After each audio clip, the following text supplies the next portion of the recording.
الحمد لله الذي بنعمته تتم الصالحات. يا أيها الذين آمنوا إذا نودي للصلاة من يوم الجمعة فاسعوا إلى ذكر الله وذروا البيع ذلكم خير لكم إن كنتم تعلمون. Anasema Allah subhanahu wa ta'ala, amri, enyi mlioamini, kama kweli wewe umeamini, na kama umeamini kweli, kuna mambo matano ambayo unatakiwa manake yawe kichwani mwako. Ukasema jambo la kwanza, lazima utambue kabisa kwamba Allahu haqqa, Mwenyezi Mungu ni wa kweli, wa anna al-Qur'ana haqqun, na kwamba Qur'ani ni ya kweli, wa anna nabiyallahi haqqun, na kwamba Mtume sallallahu alaihi wasallam ni wa kweli, wa anna yawmal akhir haqqun, na kwamba siku ya kiyama ni ya kweli, wa anna al-islam haqqun, na kwamba Uislamu ni wa kweli. Ukishaamini vitu vitano hivi, baada ya hapo sasa anza kujitazama katika amri za Allah na makatazo yake, yale aliyokuamrisha kwamba fanya jambo fulani.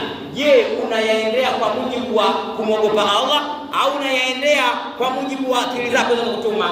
Na yale ambayo umekatazwa, je, umeacha kuyafanya kwa sababu ya kumwogopa Allah subhanahu wa ta'ala au hujayafanya kwa sababu hujapata nafasi? Kuna vitu viwili tofauti Muislamu, vitu viwili tofauti.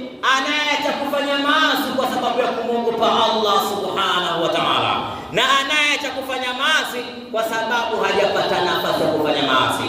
Huyo ambaye anaacha kufanya maasi kwa sababu ya kumwogopa Allah subhanahu wa ta'ala atakuwa na matokeo katika ulimwengu yafuatayo ambayo ni thamaratul istiqama, matunda ya kunyoka sawa sawa. Thamaratul istiqama duniawia wa ukhrawia yanagawika sampuli mbili. Kuna thamaratul istiqama ukhrawia na duniawia, yale matunda ya istiqama ya kiduniani na matunda ya istiqama ya akhera, yani matunda ya kunyoka sawa sawa, ya kuacha kufanya yale ambayo Allah amekuambia usiyafanye kwa kumwogopa Allah subhanahu wa ta'ala, na kufanya yale ambayo Allah amekuambia fanya kwa kumwogopa Allah subhanahu wa ta'ala. Utakuja kupata matunda ya aina mbili. Tunda la kwanza ambalo utalipata katika ulimwengu kabla ya akhera, twende kwa ushahidi. Anasema Allah subhanahu wa ta'ala, wa allaw istaqamu ala tariqa la asqainahum